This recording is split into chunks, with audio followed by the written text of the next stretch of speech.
Awesome. Thank you, announcement. Good morning, everyone. Relic wanted me to let everyone know that whoever wins the CTF gets one of those black badges, similar to his, I believe, and that gets you into the con for life. And we also have a book to give away. So, what is the most current version of SET? 2.1. Thank you.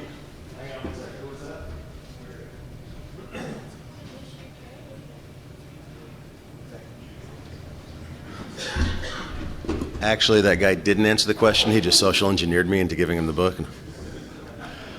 All right, welcome back to Saturday of DerbyCon, one of the hottest cons of the entire con circuit. It's 9 o'clock in the morning and you're here, so obviously you're not real hackers.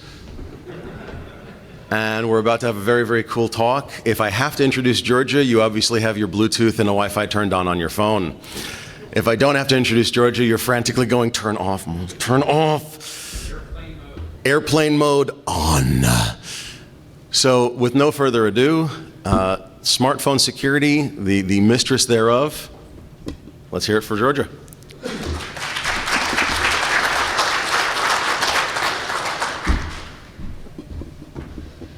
Hi everybody. So I got on the stage without falling over. That's +1 for 9 in the morning. So today we're not actually going to talk about attacking smartphones. We're going to talk about fixing them. And so the name of the talk is Throw It in the River with a question mark, because that's really the only way to ensure your smartphone security is put it in the river. But anyway, when I first said I was going to give this talk, people were like, so you're just going to turn in an empty slide deck? Because there's no way to have smartphone security. But we're actually going to talk about some potential smartphone security strategies. So again, I'm Georgia, and this is towards real-life actual smartphone security. So actually what we're going to talk about today is a series of problems in smartphone security that are ubiquitous across multiple platforms. It's, of course, not every problem that they have, but we're just going to talk about 4. We're going to talk about encryption in transit, and the apps, and updating the system, firmware, and then user awareness. So we're going to talk about the problems that are out there across multiple platforms and some ideas about how they can be fixed in a way such that the vendors could just add this on based on what they have and it wouldn't actually break anything or make it really hard. So that's the goal here. Let's see how we do. So notes, most of this is on Android and iPhone because those are the phones I have. I don't have a BlackBerry, I don't have a Windows mobile phone. So any of the research based on that was just me Googling. So it's not actually going to cover that as well as it does the other platforms. If you want to fix that in the future, I do take donations of smartphones. So we're briefly touching on those other platforms, but as for now, kind of in the dark there. And our radio-based topics are GSM, not CDMA, again, because that's the kind of phone I have. So as I was doing the research in my house, that was what we were able to work with. Again, if you want me to cover CDMA in future talks, by all means, give me a CDMA phone. So first off, encryption. That says password in there. I stole it off Google Images. So encryption problems. So this actually looks really technical and in-depth, but basically, one more thing. So usually when you say GSM in these talks, it usually is synonymous with 2G, whereas you say 3G is 3G. But GSM, I'm using it to encompass all of the radio, and when it specifically matters, I'll say 2G, 3G, or 4G. So just a note for that. So encryption in transit is all done over a stream cipher between your phone and your base station, which is where we care the most. For instance, if your phone is on right now, you're talking to a base station out there. So all those encryption channels are going through the air right now as we speak in this room and going off to a base station in my hotel room. Not really, actually. But it could be. It could be, since we heard that at DEF CON, right, someone set up a femtocell and was intercepting traffic. So it could be the case here as well. So that's where we actually care about our encryption, because that is where we can be intercepted. So the encryption level of your stream cipher right now is dependent on what sort of radio communications you're actually doing, be they 2G, 3G, 4G. If you're using 2G, it's really up to the base station whether there's encryption at all. So the base station that you talk to can say, I'm not going to encrypt this channel at all. Of course, your encryption for base stations that are actually part of a cell phone network hopefully have some encryption. Most of them actually use the stream cipher A51, which is broken. Karsten Noel broke that at Black Hat 2010. He showed that you can do this in a matter of seconds. You can break the encryption with just a couple of GPUs and some fast storage for your rainbow tables. So you can basically say that 2G encryption is pretty much dead. But it's a little bit better with 3G. Most of you're probably running 3G, right? Or even 4G. No one uses 2G anymore for their base of their phone. So 3G is also encrypted, and it uses a better stream cipher, A5, not 5A, A53, which is much stronger. It's conceptually broken. You see news reports about it, but the breaking of this requires a lot of known ciphertext, a lot of known plaintext. It's not really the sort of attack you'd see in the wild. So a little bit stronger here. That's great, right? Because what we're worried about here is actually having our smartphone communications intercepted. We actually saw Chris Pageant do this, right? Over 2G, though. He set up a rogue base station at DEF CON last year. And so what he did, since it was over 2G, if you were using 3G, you weren't actually susceptible to this unless he jammed your 3G communications and you switched back to 2G. So it's possible your phones will attach to whatever looks like a legitimate base station, hence why our DEF CON femtocell, since it was right there and on high power, it would attach to that. Your phones will attach to anything that looks like their carrier. And then you're able to intercept all traffic. Since he did this over 2G, all he had to do was spoof the carrier network. So then cryptographically, he could say, that's it. Just aside from the carrier network, everything will be in plain text, and I will get to see everything you do, and your phones will work exactly the same. But who uses 2G anymore, right? Anybody here, does their phone not have 3G or 4G on it? No one. Okay, so we should all be fine, right? Everybody's safe from this attack because our phones don't use 2G, right? Actually, no, because your phones are backwards compatible. 4G and 3G and 2G, they're actually not backwards compatible with each other. If you have a 3G radio running, it can't talk to a 2G tower. It just doesn't work that way. But all your current phones, smartphones-wise, like Windows Mobile, BlackBerry, iPhone, and Android, they all have a 2G radio still in them. Some of you may use it. For instance, let's see, when there was a big hurricane that knocked off the East Coast, and I hadn't plugged in my phones for a week because I am an idiot, and then I had to try and save some battery. I switched back to 2G because it uses a lot less battery, so I could maybe keep my phone alive because there was no power in my house. And getting a plug at Panera Bread was really hard since there was no power anywhere.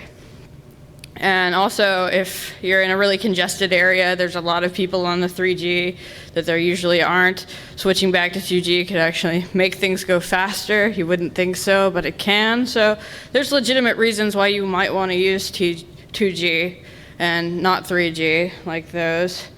So your phones all still have this radio in there. The default right now on every phone I looked at was to have the 2G radio on and the 3G radio on, and when it can't get 3G coverage, it switches back to 2G infrastructure just automatically. You'll never even know the difference. I mean, if you look up there and it says Edge instead of 3G, then it's on 2G, but your phone will still work the same.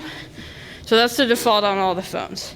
So when 3G is not available, it'll use 2G. So what did Chris Pageant do in his talk? He jammed 3G. So if I jam 3G up here, everybody's phone in the room basically would go back to 2G, and thus if I had a rogue base station, it would be interceptable. So as long as 2G is actually still being used, then this sort of attack will still work. Chris Pageant did this almost 2 years ago, yet the same attack would still work. Nobody's done anything about it, right? And this will work on any kind of phone. This isn't just an Android problem. This is a carrier network problem, infrastructure of the entire cell phone system problem. So mitigation 1, just turn off 2G, right?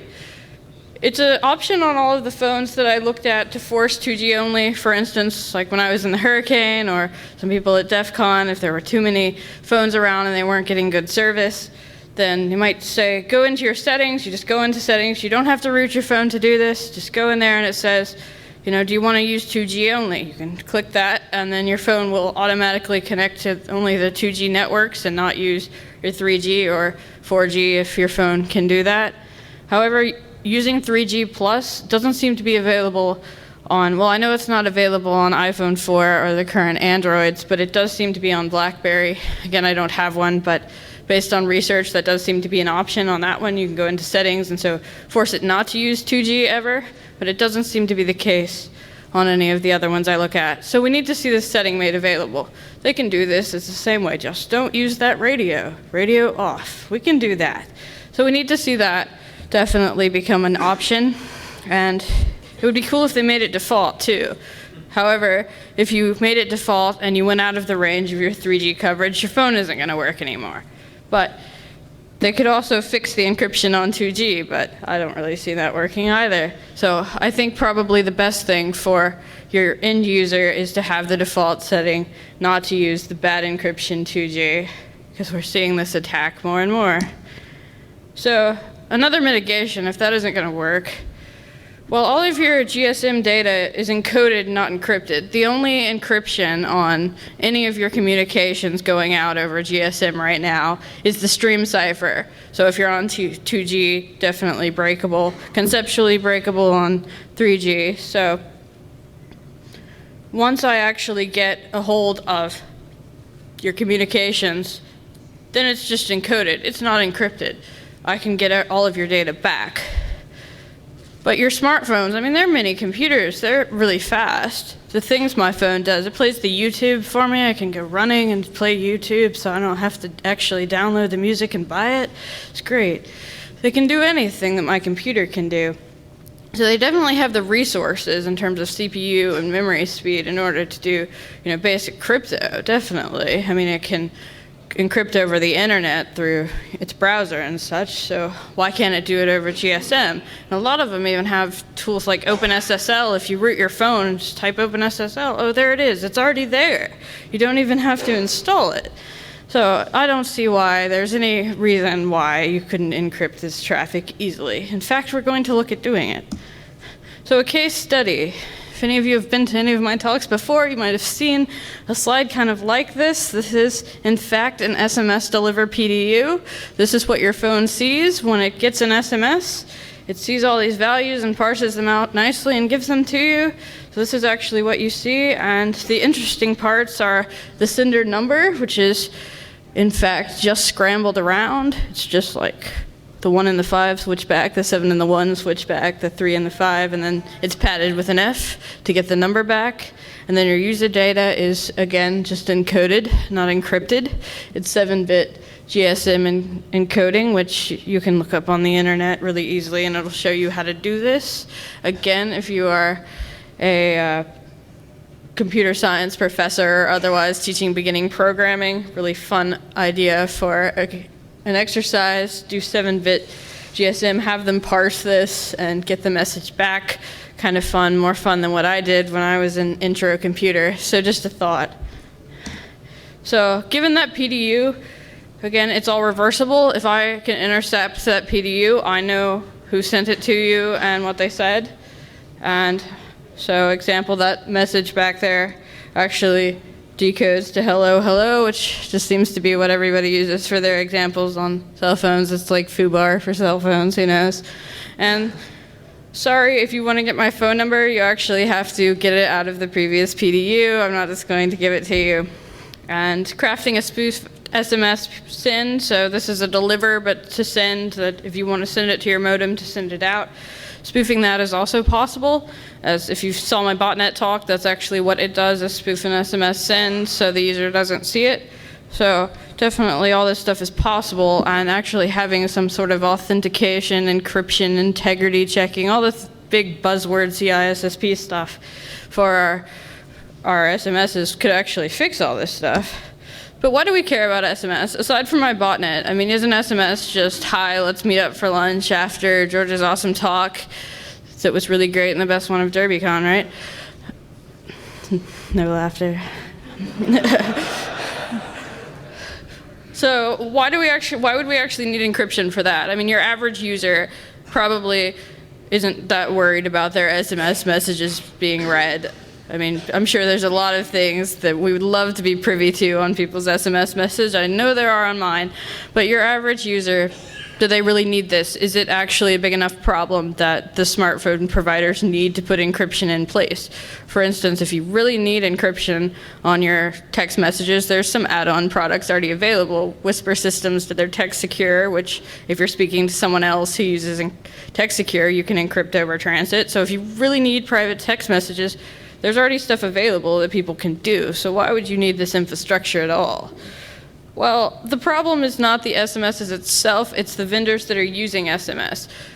Vendors that actually need things like authentication and privacy and integrity, those buzzwords again, using SMS, which is not really meant for those things the way it is. For instance, your Google accounts give you the option of the two-factor authentication over SMS. Some of your other accounts do that as well. So it'll SMS you the one-time password, or sometimes on account setup, you add in a phone number, and then it sends you an SMS.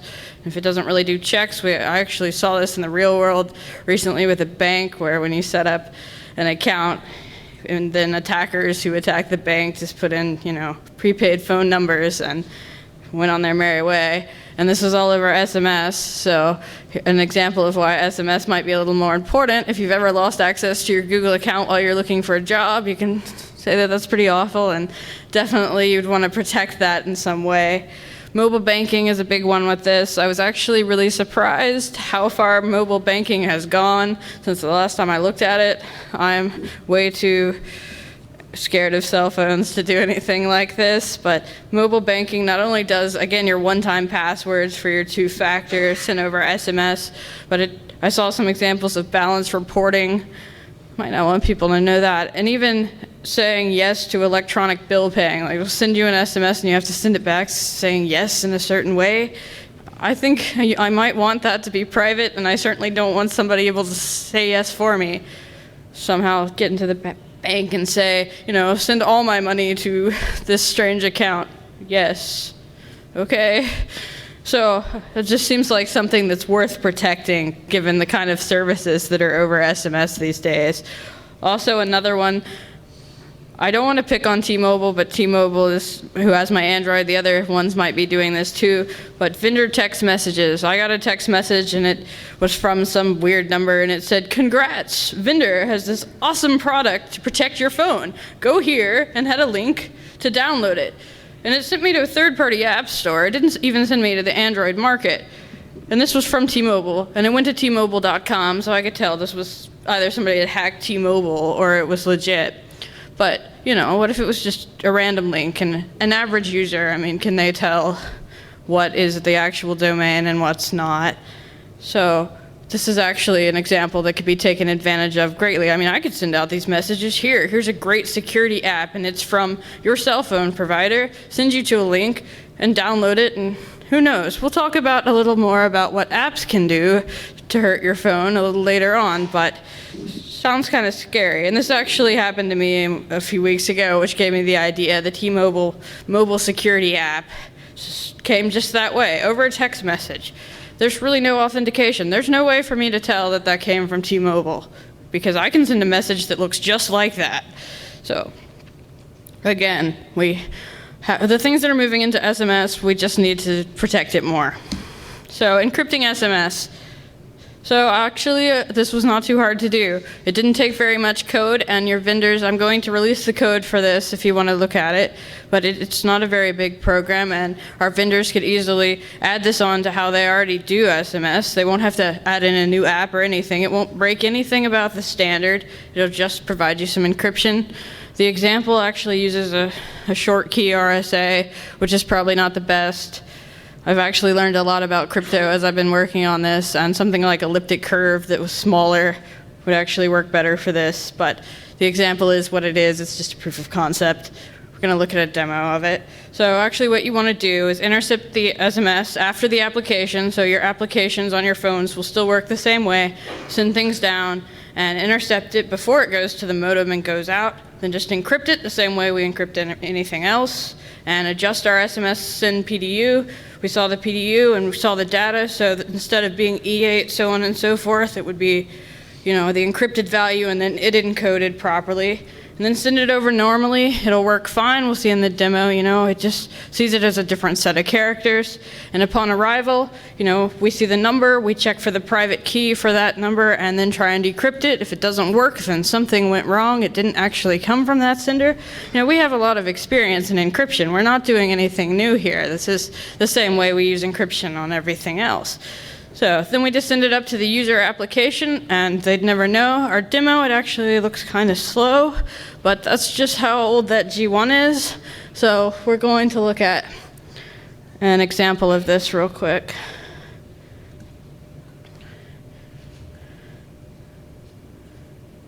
All right, so 2 phones, iPhone and G1. G1's actually the one doing encryption. Should be phone code for the iPhone too, but this is the one I made the video for. So we're just gonna send a message normally. You get to see how hard it is for me to type on this thing, but I'm going to send it to the test iPhone.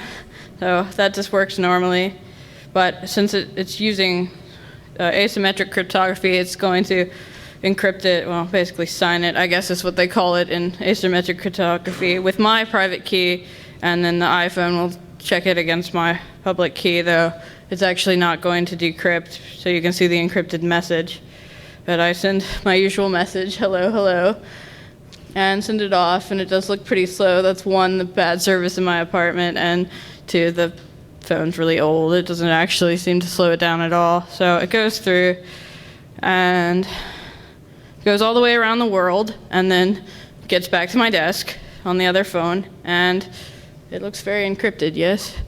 We're actually going to look at it. So it actually makes it a lot longer, but the way these things seem to work in the block cipher, it stays that long for a certain length. It can get a lot longer than hello, hello before it does that. So there's your encrypted message.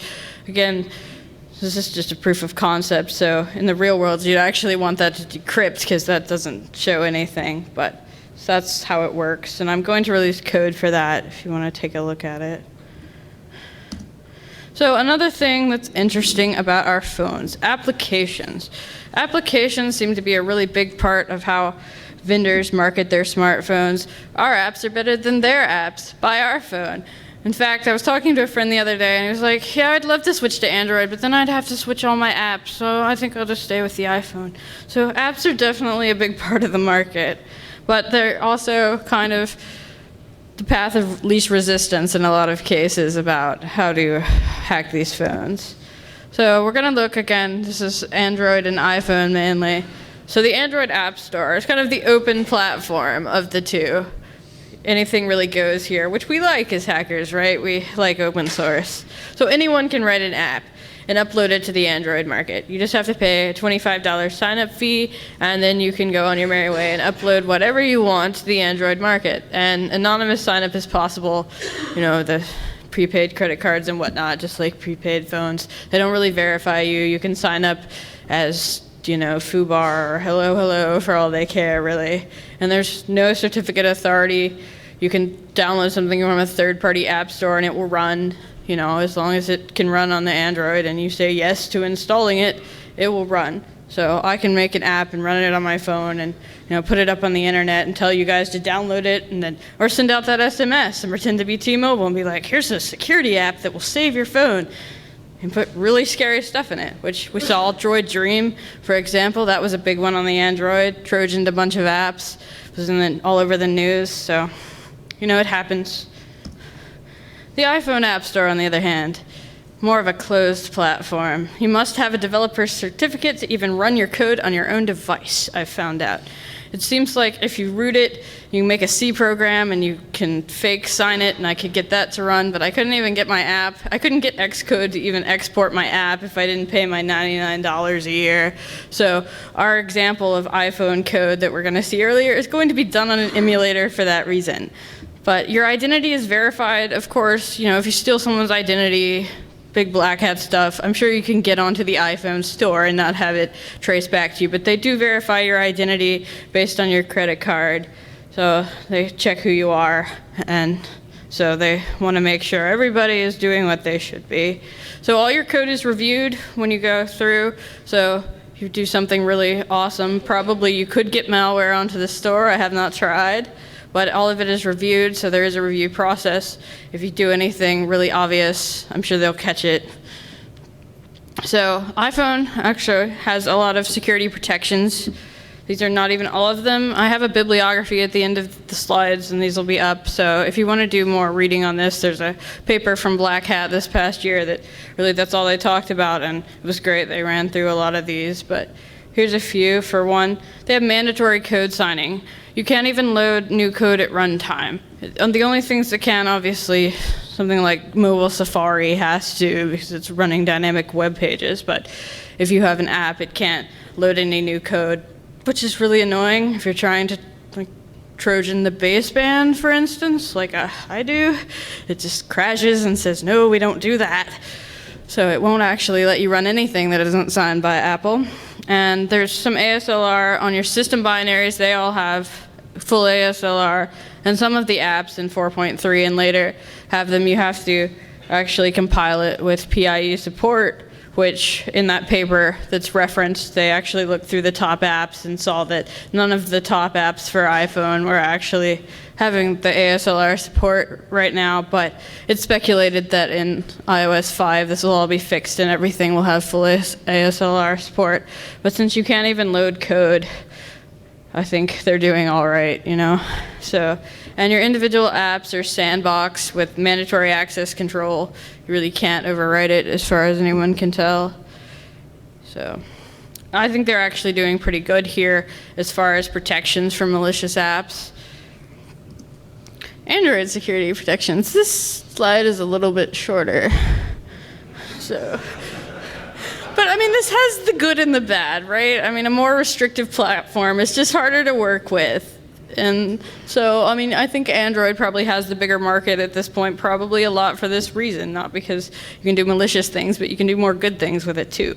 But Android's main security protection, which we will talk about a little more in the fourth section on user awareness, is that users must accept the application permissions. If it's something, you know, if it's just something small, it may not ask. But when you install an Android application, if it does anything that might be considered scary to anyone, it will specifically say, I need permission to do this. We saw this problem in Droid Dream, of course, because it was like a game or an active desktop, and it wanted access to everything, your contact information, sending SMS, etc. And that should raise a red flag, right? So we'll see whether that's working a little bit later on. But that's the main security protection that Android has, is that users have to say yes. As far as I can tell, I've not been able to, aside from breaking out of the application and becoming root and then doing whatever you want, but inside of the application, I haven't found any way to access SMS, for instance, if I haven't specifically asked the user to do so. Once I've rooted the phone, well, that's another story, but I can't in the app do anything that the user hasn't specifically said I could. So really, it's the user's fault, right? No. So, Android insecurity. It actually, we saw with the iPhone, it won't let you load new code. I found this out the hard way. My phone kept crashing and I couldn't figure out why. Well, let's try, because I'm trying to load new dynamic code at load time, and the iPhone, oh, we're in a bad state now, go down. Android doesn't care. You can load new code into anything. Any app that I download, we've actually seen some research examples of this. Blast Shmoocon, John Overhyde, and Jack Lanier did the Rootstrap app in their talk, which is, they did it with the Twilight botnet, so it was like, download this app and it'll show you new pictures of the Twilight movie. And sadly, that got a lot of downloads. So I guess it proved two things. One, you can add new code at runtime, and two, users will download anything. So it doesn't even have to be that cool of an app. I don't know. So the overall idea is put up a cool app, have it do its cool thing, like show Twilight pictures, and then have cool stuff running in the background, like They called it Rootstrap because what it did was actually call out and download any new shellcode to try and root the Android, like the SynPage from 2009 was in there and a couple others. And then we just try and run those against Android, and if something worked, then yay, we're out of the app. So it just kind of attacked it. And if anything new came to light, it would be uploaded to the server, and so this application could just run for years until it managed to find something that worked. And so your sandbox is also kind of flawed in Android. It runs in this VM that seems to think it can keep your apps apart, but any app can exploit a kernel vulnerability. If the app is on the phone, it can, for instance, Rootstrap, that's what it does. Local privilege escalation, the same way you see on your desktop computers. That's all it's doing. And any app can do this. Whereas on your iPhone, you start trying to run this new code, it dies, and sometimes you have to reinstall all your firmware and lose everything. But yeah, on the Android, it's really, there's not much security against these apps. And again, apps can have any permission they want. There's no oversight. Android doesn't go through everything. There's a lot more apps out there on the Android store. Can you imagine how long it would take to go through and see, well, this is a game. Why does it need to send SMS? Again, if the user says you can, you can. You can ask for any permission you want.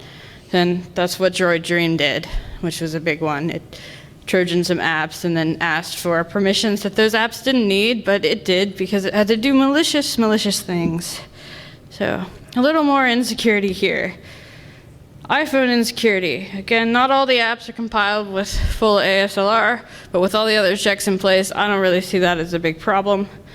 But my main beef with the iPhone store is that if there is a security problem in your application and you're a good developer and you want to fix it and get it out to your users, you have to sit in the queue for a while just with your patch and wait for the slow review process while all your users are getting attacked. So there's an up and a downside to the review process in that case. So that's all we have for apps. Little pros and cons there of each store. But now let's talk about some software updates. So smartphones are mini computers. That's how they're marketed. Your Android is basically just a Linux kernel with some stuff on it. Your iPhone is iOS. Your BlackBerry is God knows what. And your Windows, somebody should give me a BlackBerry. Everybody's always like, what have you done with BlackBerry? I'm like, I wouldn't even know how to make BlackBerry turn on at this point. I would definitely like to see the BlackBerry. But anyway, they're all subject to security flaws. I'm sure even BlackBerry is. I mean, it runs a CPU and you give it instructions. I mean, it all works the same way. So it's all exploitable. For example, our SynPage Linux kernel exploit from 2009 can actually still get some of your smartphones if you don't update them. This was actually ported, the same kernel vulnerability exploit was ported to Android in 2009 and could hit the Android the exact same way. Not that big of a port. If you look at the code, it's practically the same thing, except for some offsets. So, and that's just showing exactly, it's not even you have to learn a new skill in order to exploit these. It's just like working as we have exploiting desktop computers for the past 20 years or so. And your software updates come out for your smartphones and, they add new features, but they also address security issues. So it's exactly the same sort of problem we've run into with anything else. So how smartphones update? There's a lot of text there because it goes through everything. Android, if you have your Android phones, you get your updates pushed over the air. It shows up on my phone and says, hey, there's updates, give me some interesting info about it. I click yes or no, and it'll update my phone, and I might lose my root if I do. But, So iPhone, a little bit different. It updates through iTunes, so you have to attach it to the computer.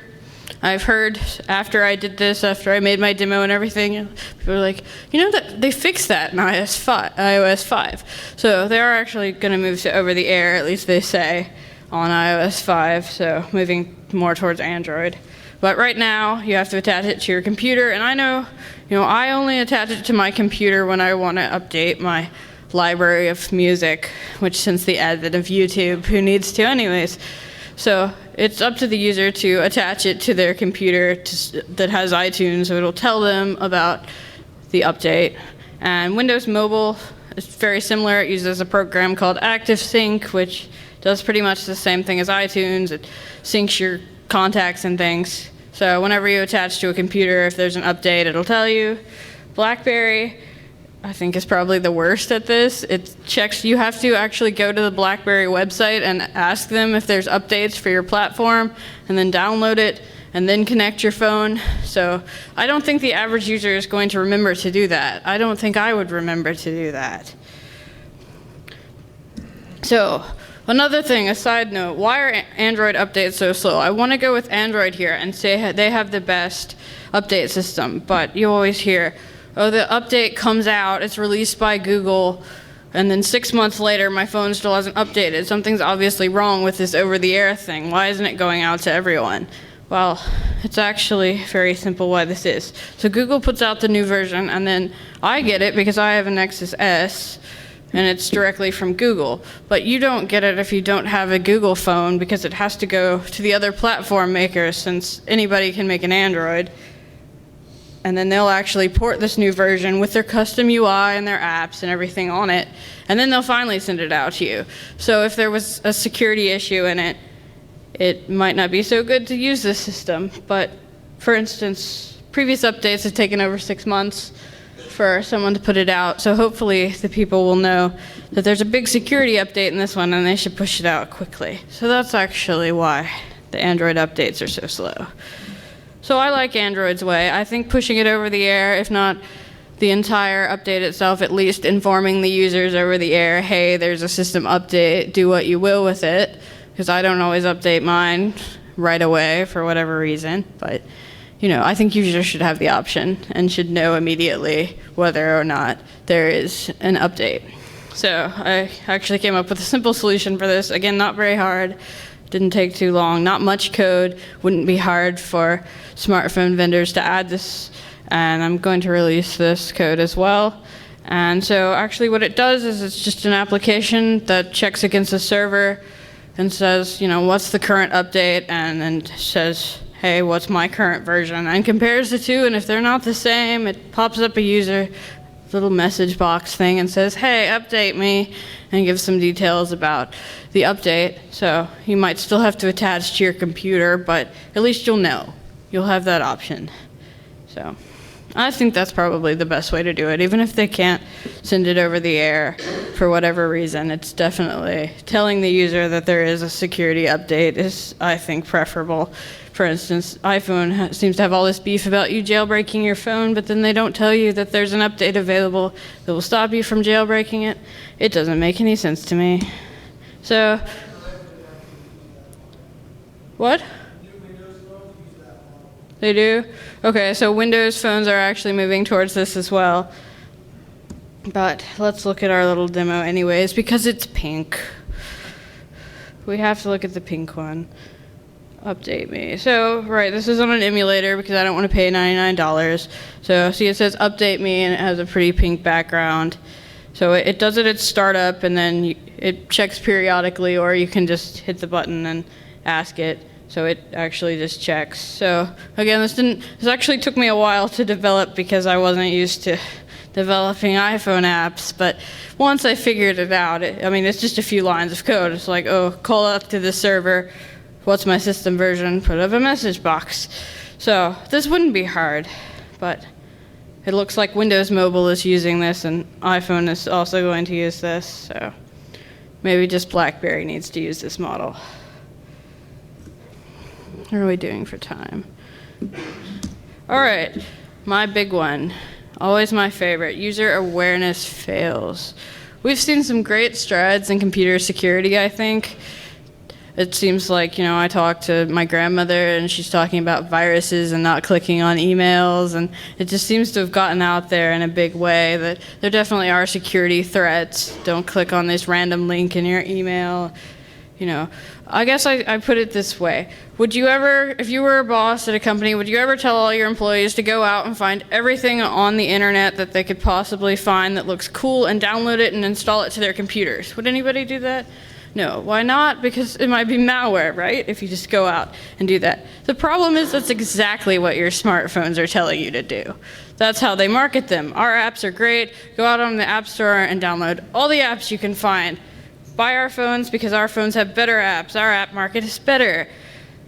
Well, that's exactly what we're telling them to do. Go out and buy or download everything they can possibly find and install it on their phone. So for the same reason this doesn't work on your computer so well, if you want to not have viruses, it's the same problem with your smartphone. And we're not getting that out to the users. We're still seeing it as a phone, even though it does everything my computer does and sometimes more. My phone knows more about me than my computer does. If you broke into my phone, and probably most of you as well, that would be kind of game over. It knows everything about you. So I think definitely to the end user, as we're giving them all this functionality, we owe them a little more support on how to use this thing appropriately. Apps have too many permissions. This is going to be focused on Android, but Android apps can request any permissions they want. And as long as the user says yes, you're allowed to do it, no oversight. So again, it's up to the user. If the user says no, well then they can't install the apps. For instance, I wanted TweetDeck on my phone, and TweetDeck said it wanted access to my phone calls. What did I do? I tweeted about how stupid that was, but I still installed it. So, exactly, yeah. So if you want to use the apps, you have to say yes. Some things like CyanogenMod or Whisper Core will let you switch which permissions you want on and off, but it might cause it to crash. Probably not if it's something it doesn't actually need. But on the whole, like if you don't root your phone, if you're just an end user, you either take it or leave it. And if all your friends are using Foursquare, you're going to be using it too. Foursquare example, it would need GPS, obviously. It needs to know where you are. That would be a legitimate function of the app. But does it need to send SMS messages? I don't know if it does. I don't use Foursquare. Darren, does it? Yes, okay, it does ask for SMS. So is the system working of having the users pick the permissions or decide yes or no? Well, top downloaded Android app of all time. That's a rather large list. Let's look at that list of permissions that the Facebook app requires. It has to edit and read SMS messages, send SMS, receive SMS, modify and delete your USB storage contents, so overwrite your file system, prevent the phone from sleeping so it can run down your battery, write sync settings, so I don't really know what that does, GPS data, services that cost you money, which is sending premium SMSs basically, acts as an account authenticator and manage your accounts on your phone, read and write your personal information, so it's got your contact info, and it can make phone calls, it can read your phone state and its identity, which is like your phone's little password. If you actually, Chris Padgett talks about all that stuff in his talk, which is in the bibliography, the slides for that. So, your personal identifiers of your phone and why you might not want to lose them. But yes, Facebook can access those and full network access. See, I have Facebook on my computer and it doesn't have a contacts list or a phone state or SMSs, and Facebook works just fine using full network access. So this is the top downloaded app of all time and it requires all these permissions. So I'm going to say no, this is not working. So, user awareness fail there. Also, jailbreaking gone wild. So when I first got my Android G1 and somebody told me I could run Debian on it, I was so excited. So I got one and I went and looked on all the mod forums about how to root it, and it was like push, what does it say? Go to the home screen and hit enter twice and say telnet D. So basically I exploited the bug myself. So I knew that I didn't load any malware onto it. Current version of jailbreaking, here we are a couple of years later. You go to this website and you say yes to running this application that's made by some anonymous person on the internet, and then it jailbreaks your phone. What else is it doing? Probably a lot of the stuff we see in the wild for jailbreaking is probably kind of malicious. We know some of it's good. We see the guy on the news, right? He can't be a black hat, he's in the news. I don't know. So I think definitely this is kind of scary. I don't want to just run any code. For instance, for any iPhone research that I do, because of the mandatory code signing, this is basically what I do. I root the phone and then put malicious activity in it for my botnet, right? So nothing's stopping your jailbreakers from doing the exact same thing. How this works right now is like the current jailbreak me is it puts up a bad PDF, which since PDF viewer can load dynamic code because it has to put up a PDF, right? And it's a bad PDF and it breaks out of that and turns off the mandatory code signing. So now it can do anything. So I can see why iPhone's a little scared of jailbreaking, not just because they don't want you to use your phone to its full capabilities, but because that's actually the main way to get an iPhone owned. I actually, at DEF CON this year, Nick Prococo in his talk said, if you want to get an Android phone hacked, give it an app. If you want to do an iPhone, definitely give it a jailbreak, and I would say this is the case. So again, iPhones probably need their updates rather quickly. So, people jailbreak their phones, they go out to the internet and download something, and God knows what they're getting, So definitely need to get some user awareness there. Yeah, rooting's so cool, and, you've got to be careful what you install after you root it, but what about the rooting process itself? So raising that user awareness, I think, is very important for this. That's always been my thing when people are like, so how do you prevent your botnet from working? I always say, well, user awareness. If users don't install a bad app, then there will be no botnet. So we need to stop with our download our apps. Our apps are better. Yay, our phones are so great because we have better apps. Commercials, you've seen them, they're out there. Again, that's just telling users to go out and download everything off the internet, which we don't do that anymore. So we definitely need to stop with that. And our ethical rooters and jailbreakers programs, they need to inform users of the risks. We need to get it out there that this can actually hurt you as well as help you. And if you're in an organization, we see it a lot with your computer user awareness training. We need to add something specifically if smartphones are allowed on your network. If you're allowed to get your corporate email on your smartphone, then you definitely need to add something to your user awareness training of this, because again, your smartphones are open to the exact same kind of attacks, perhaps more attacks, and it's just not getting the same level of awareness from our users about how to take care of them. And if it's got all your corporate secrets on it, you might want to take care of that. So how to contact me, I'm Georgia Weidman. I work for NeoHapsis. You have my work email and my GermNoobs email, my website, germnoobs.com, and the code slides and a white paper about this and the videos will all be online, probably Monday. And Vincent Cadman on Twitter. Again, code and slide on websites. Thank you all for getting up early in the morning to hear me talk.